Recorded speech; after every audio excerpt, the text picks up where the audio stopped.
everybody, welcome to the Thunder Zeus Gaming and Show. This is Zeus Alejandro. Welcome to another video. This is the daily news updates with us. So, as you can see, this was updated. This was updated now. So, I see this one is... Okay, somebody must be doing something here. But... the sources are from Fox5News. For the news sources, this is from Fox5News, the United Nations, Mother Jones, the Reuters, and CBS News. So the sources of the weather is MSN Weather and Foreca. So what we will read today: the Las Vegas police investigate a homicide, whatever you call it, in the Northeast Valley. Despite COVID-19, Southern Nevada home prices set record for the 6th straight month. Thousands applied for Clark County housing assistance as deadline approaches. And then after that, a man dies after a November crash in Henderson. And then we'll check the weather. Tonight will be a cool 45 degrees. So if you're going out tonight, please wear your jackets so that you don't get cold. And hopefully you don't get a cough. Wear your mask. And wear your face shield if you want. Social distancing, 6 feet apart.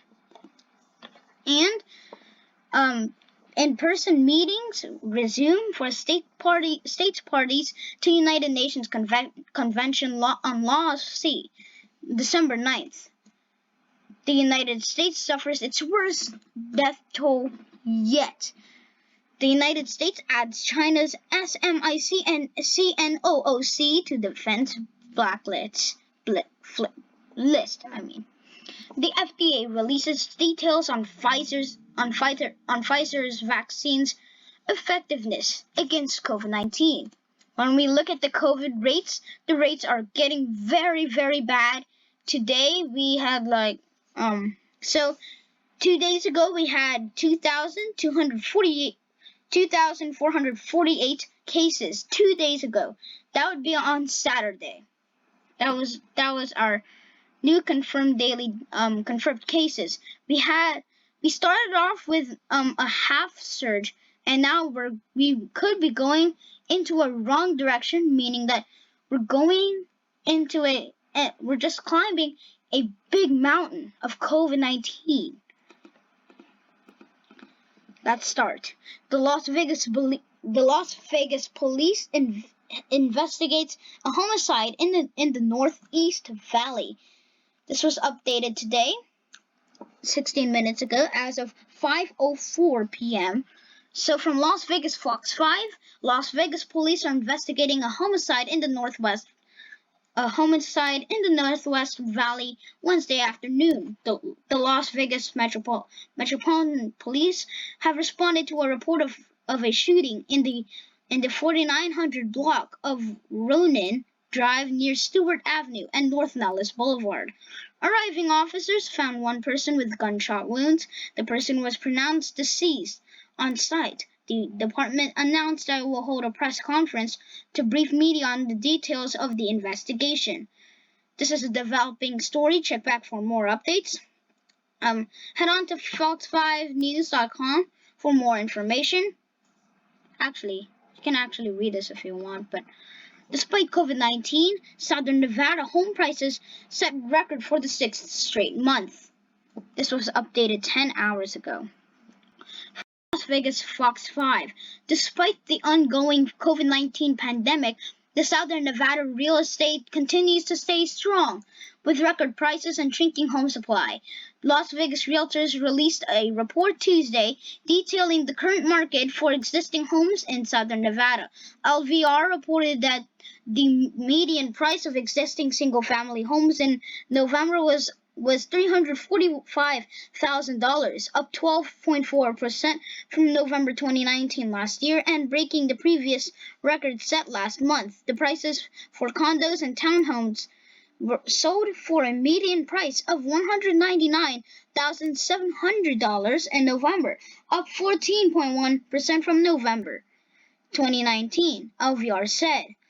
Quote, like other places around the country, we're seeing multiple offers on properties listed for sale, unquote, LVR President Tom Blanchard said. Quote, the supply of available homes is very low and the demand is high. I hope the new year will bring some additional inventory as local homeowners start to feel more comfortable moving. We can easily absorb 3 or 4 times the current available inventory without tilting, actually. The skills of meeting our current demand for housing here in Southern Nevada. Unquote. That is a quote from LVR President Tom Blanchard. Blanchard said the number of homes was still below a 6-month supply, which is considered to be a balanced market. Blanchard and said November sales indicate just a 1-month supply of homes, creating a housing shortage. LVR reported 3,761 existing local homes, condos, and townhomes were sold in November. In turn, homes are also selling faster than in 2019.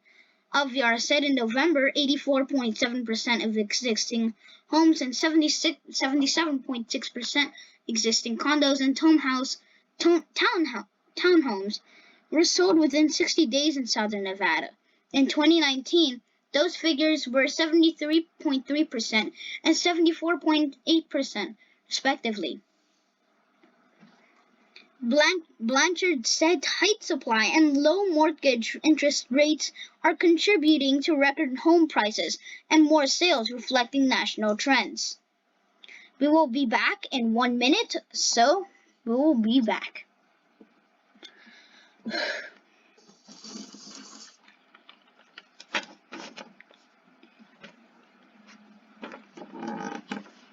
I'm sorry if I'm making any sounds, guys. This is just a break, you know?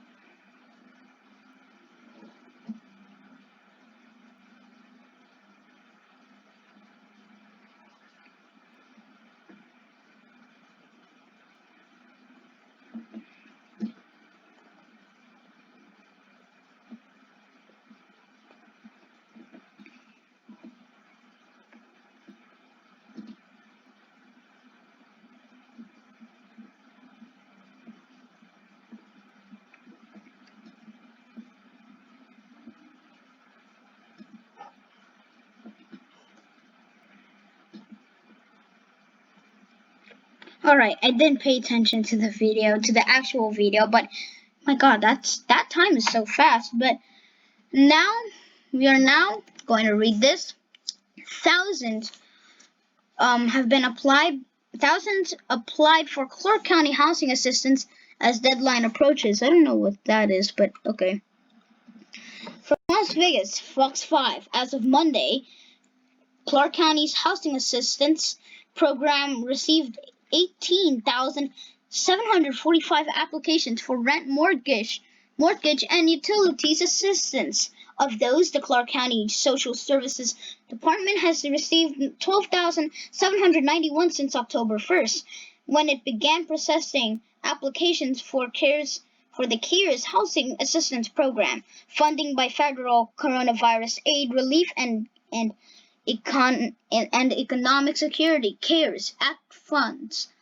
The program began in July with non-profit organizations helping to administer it. To date, almost $23.3 million in assistance has been provided through the program, according to Clark County. Applications will continue to be accepted through December 30th and take about 3 weeks to process applications. The county has said It will continue processing applications after December 30th as long as they are received by that date. Alright, next one. A man dies after November crash in Henderson. From Las Vegas, Fox 5.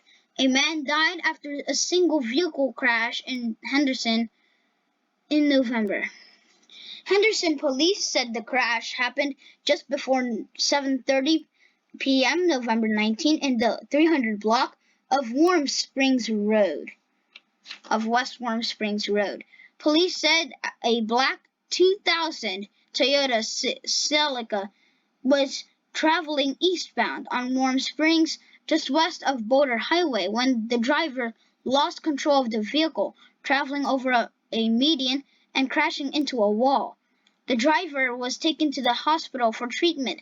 HPD said speed and impairment were not believed to be factors in the crash. HPD said the driver died on November 29th. The Clark County Coroner's Office identified the driver as Michael Zanika Crespo, 21 years old, from Henderson. His cause and manner of death are pending, the coroner's office said. The crash marks the 9th traffic-related fatality for Henderson in 2020. And now we are checking the weather. So today, as of right now, it is 5:13 p.m. It is currently 60 degrees Fahrenheit. Clear skies. The skies will be partly cloudy. The low will be 45. It feels like 60 degrees, same temperature right now.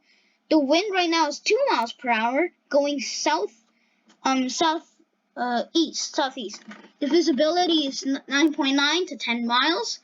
Humidity 10%. Pressure 30.29 inches. And the dew point is 7 degrees, which is very cold. So get your jackets if you're going out on 6 p.m. or 7 p.m., 8 p.m., 9 p.m., or 10 p.m., or midnight or overnight. But the high today was 68 degrees. The low will be 45. Tomorrow's high will be 66. Low 43. Thursday will be 66 degrees. Low 40. Friday we'll have a high of 62 degrees. Low 36, which is very cold. And Friday a high of 62. Low 36. Saturday 58 degrees of a high. That's very cold. And a low of 39. Sunday the 13th will have 58 degrees of a high, low 38. Similar high to Saturday the 12th. Monday will have a high of 60 degrees, low 39. Tuesday a high of 59 degrees and a low of 36. Wednesday will have a high of 57 with a low of 38. And Thursday, finally, we'll have a high of 58 and a low of 40 degrees. But get your jackets in the next days because it's going to be very cold outside and you don't want that. Wear your mask, face shield, social distance 6 feet. This is what you always have to practice to stay away from COVID-19, guys.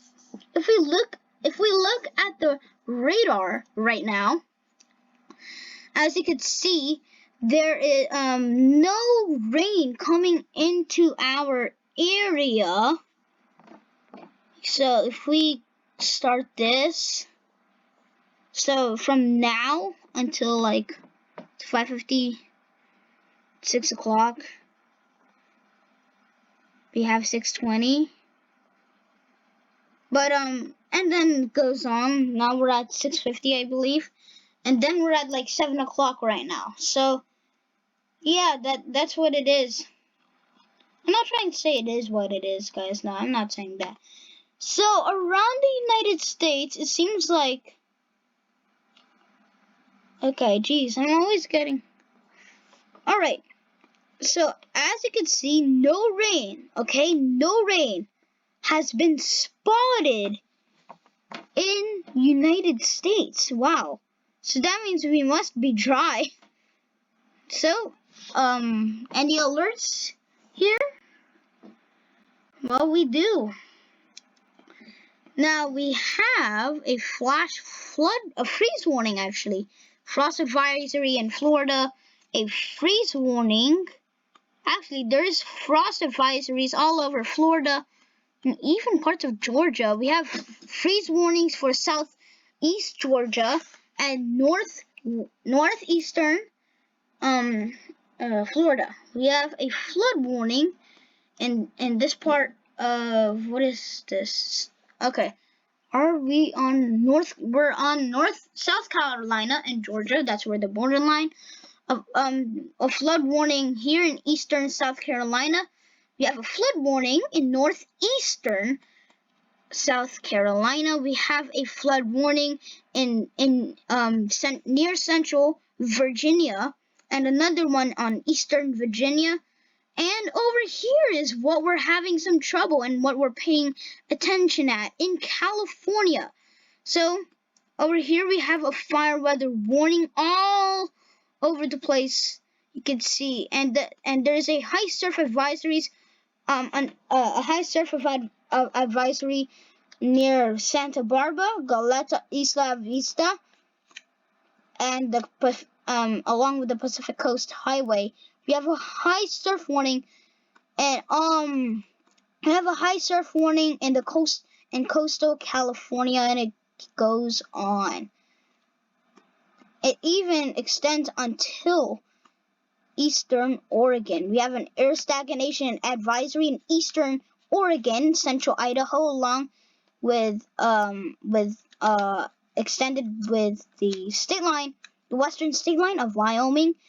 An air stagnation advisory in northern Washington extending to central Washington, a winter weather advisory in northern Montana, and a wind advisory in southern Montana.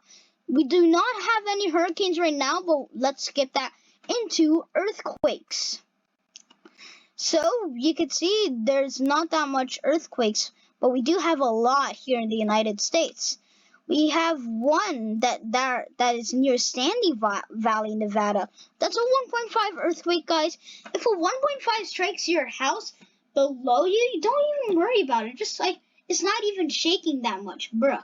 Look, earthquakes that are below 3, I believe, 3 lower, you won't even feel it. You could just barely feel it. Just feel it in your feet, okay? Feel it in your feet. And plus, it doesn't even have that much of a shaking, you know. It doesn't shake though. I don't know what I'm talking about. We go to traffic. This is our local traffic. As you can see, we have like nearly no traffic here in this part. We have like no traffic. So it's like over here, I believe. Yeah, there's like almost no traffic here. We're going good there. This is actually a live view on Buffalo and the eastern part of that. So if we go to this one, you can see this is a west view. That means we're looking west. Might not even see that, but if we go here, Rainbow and Warm Springs, you can see we have some stores there. Las Vegas Strip there, but a bit of traffic, don't worry about it. Rainbow Boulevard and Robindale, which, as you can see, 4 cars in the camera. 4 cars, just 4 cars. Do that again, still 4 cars, and my gosh, that's weird. But if we look at here, there is a scheduled construction. It is serious. It goes from Westgate Boulevard to Blue Diamond Road. Same thing as yesterday, I believe. And it goes until tomorrow at 8 a.m. My gosh. Alright, so if we take some views here at the airport connector, northbound Greer, and this one from Sunset and Paradise, you can see it's lagging. I hope I can take a glimpse of this. No, I can't. And if we go along I-215, you can see this is Sunset Road in Clark County, 215 south and north. And yeah, guys, that is what we'll see for today. And the United Nations, from the United Nations here, and in-person meetings resume for state parties to the United Nations Convention on Law of Sea, December 9th. New York, December 8th. Division of Ocean Affairs and the Law of Sea, the 30th meeting of states parties to the United Nations Convention on the Law of the Sea, will resume its work at an in-person meeting on December 9th, which is actually tomorrow. According to the draft organization of work proposed by the president of the meeting in his letter of yesterday, the meeting would address in the following order. Agenda Item 7, titled Organization of Work. Agenda Item 8, titled Report of the International Tribunal for the Law of the Sea to the Meeting of States Parties. Agenda Item 9, titled, quote, Information reported by the Secretary General of the International Seabed Authority.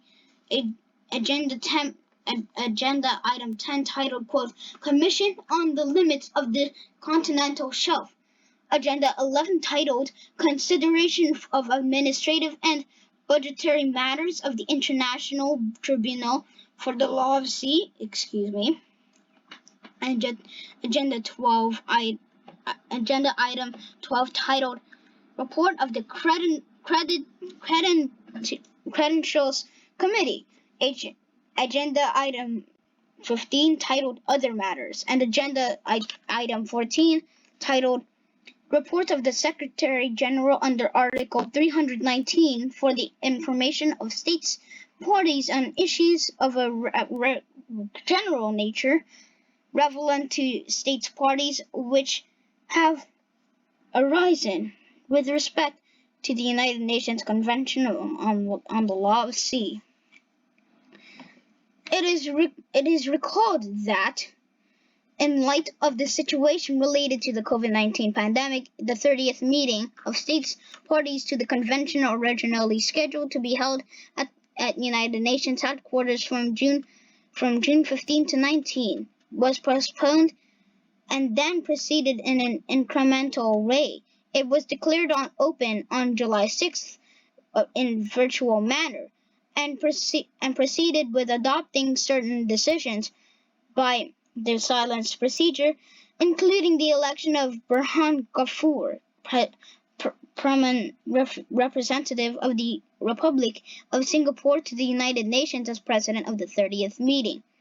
From August 24 to August 26, 2020, the 30th meeting of states parties convened a plenary in-person meeting for the purpose of electing 7 members of the International Tribunal for the Law of the Sea. At that time, the meeting also agreed that the consideration of the remaining items on the agenda would be taken up at a later stage, bearing in mind that the agenda item 11C, entitled Draft Budget Proposals of the International Tribunal for the Law of the Sea for the budget period 2021 to 2022 would need to be considered, and the decisions related to the 2021 to 2022 budget adopted before the end of the year. On October 27th, the president of the 30th meeting circulated a letter outlining the proposed timetable and the modalities for the consideration of pending items on the agenda of the 30th meeting. www.org/dept/loss/meeting_states_parties/documents/2020-1027 NVLETEF.pdf. And on October 30, the president informed delegations that in the absence of any comments, the consideration of pending agenda items would proceed as outlined, on the understanding that no decisions would be formally adopted prior to the in-person meeting. On December 1st, a further notification was circulated informing that the in-person meetings of the 30th meeting would be held on December 9, msp.n.2020.laos.add.3. The agenda of the 30th meeting of the states parties is contained in document SPLOS/30/1 from Mother Jones. Okay. The United States suffers its worst death toll yet. Okay? On Wednesday, the United States reported a record 2,804 deaths from the coronavirus, the single worst daily death toll from the pandemic yet, which I don't know if that's true, but okay. As of today is December 8th, Tuesday, but I don't know if that is the worst, because we keep breaking records though. The number, which is expected to rapidly climb as winter deepens, there you go, surpasses the country's previous peak of 2,607 deaths recorded on April 15 during the first wave of the pandemic, according to Johns Hopkins COVID tracker.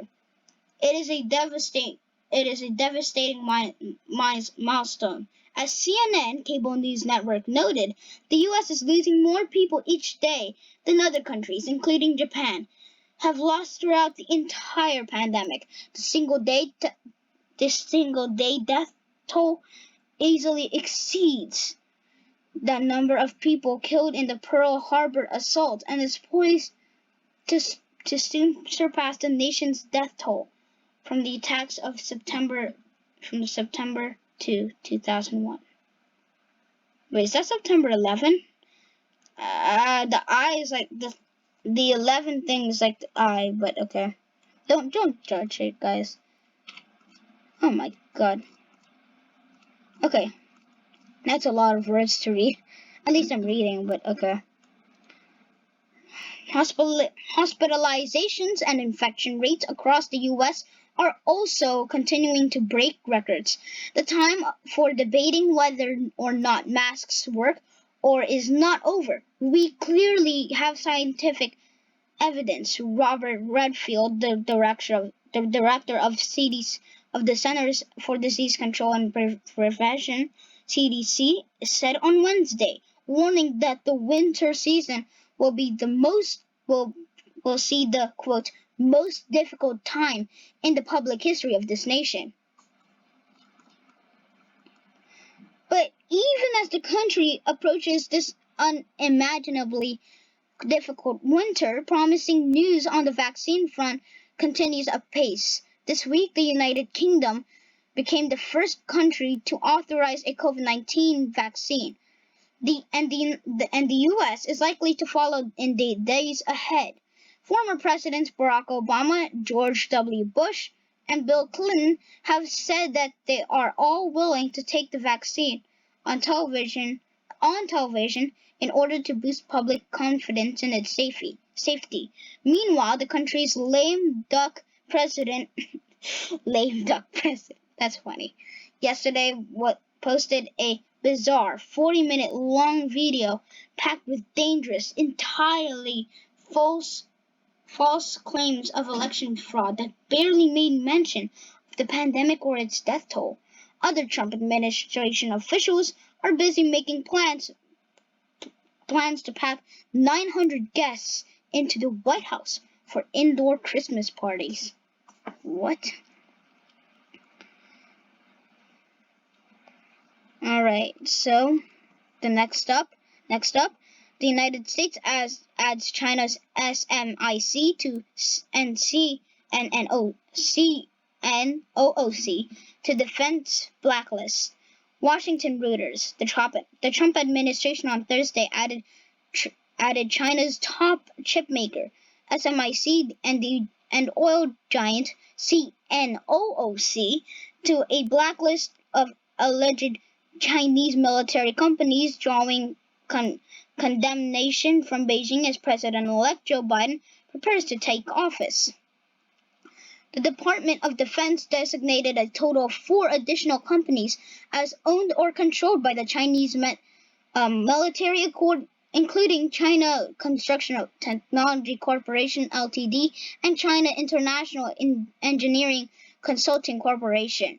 The move, first reported by Reuters on Saturday, takes to 35 the total number of blacklisted companies. While the list did not initially trigger any penalties, a recent executive order by Republican President Donald Trump will prevent U.S. investors from buying the firm's securities from late next year. In Beijing, a foreign ministry spokeswoman said China opposed U.S.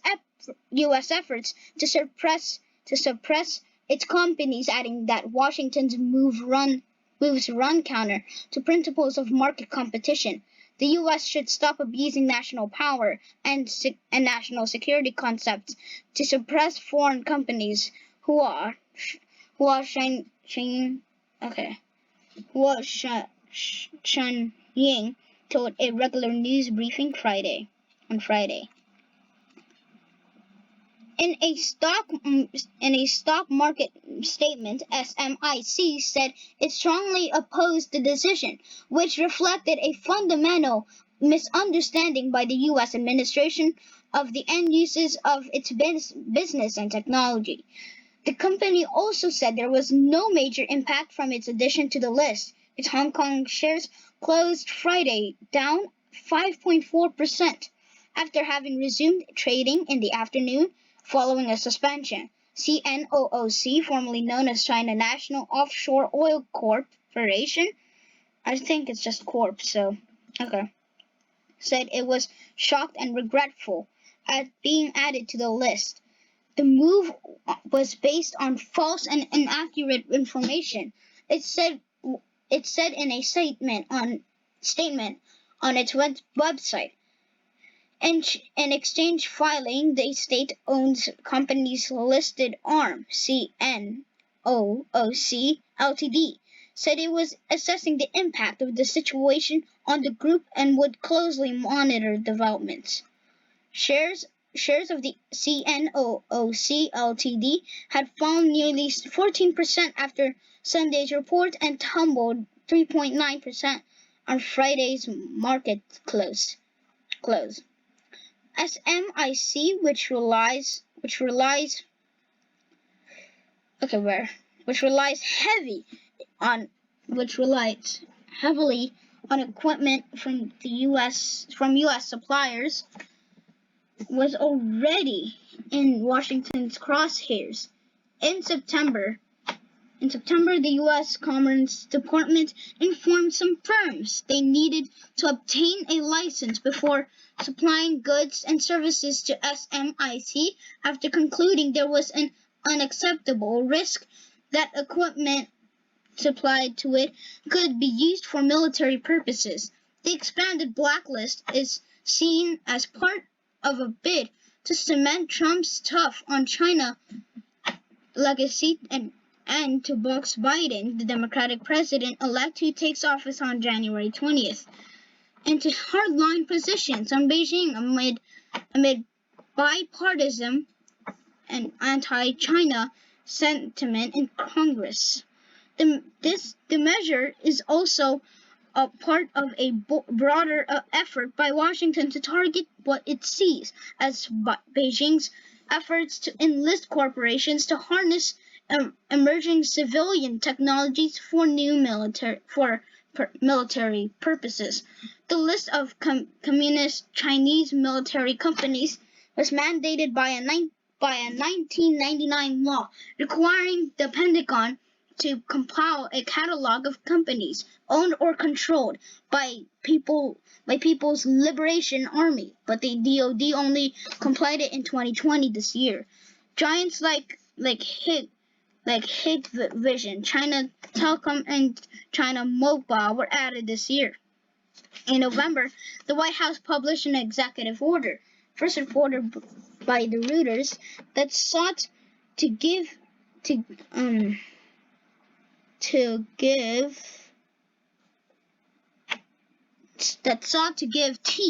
to the list by barring U.S. investors from buying securities of the firms from November 2021.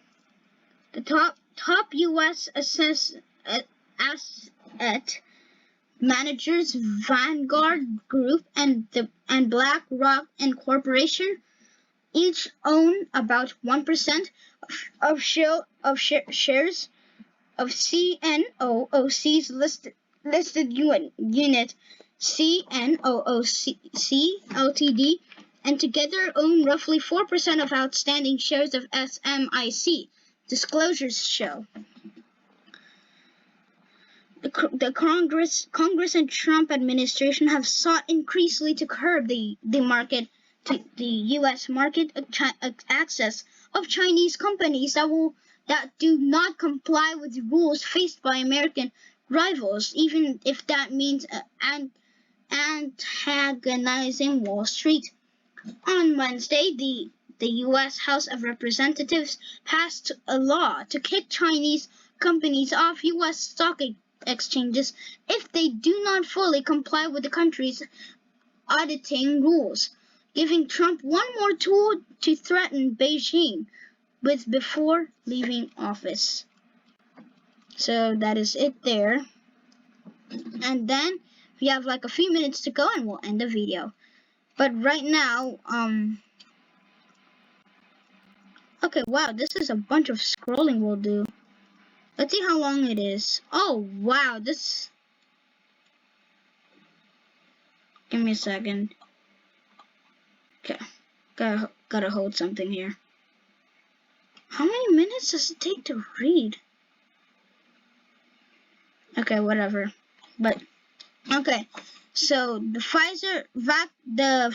FDA releases details on Pfizer vaccine's effectiveness against COVID-19. Documents released by U.S. regulators Tuesday confirmed that Pfizer and BioNTech's COVID-19 vaccine was strongly protective against COVID-19, offering the world's first detailed look at the evidence of behind the shots. The FDA posted its analysis online even as across the Atlantic. Britain on Tuesday began vaccinating its oldest citizens with the Pfizer-BioNTech shots. A 90-year-old grandmother, Margaret Keenan, received the first dose and said she felt so privileged to be the first person vaccinated against COVID-19. But the U.S. judges experimental vaccines in a unique way. On Thursday, the FDA will convene what's essentially a science court that will debate in public and live stream just how strong the data backing the shots is. Alright, after we read these paragraphs, we'll look at the COVID rates, which we've went through a lot of times, trust me. A panel of independent scientists will pick apart the FDA's first pass review before recommending whether the vaccine appears safe and effective enough for millions of Americans. The FDA, which typically follows the committee's advice, is expected to issue a decision in the days following the review. If given the green light, the first recipients would be healthcare workers and nursing home residents to plans laid out by each state. Pfizer CEO Albert Bourla declined to predict how quickly FDA might issue a decision. Quote, they need to take as much time as they need to feel comfortable.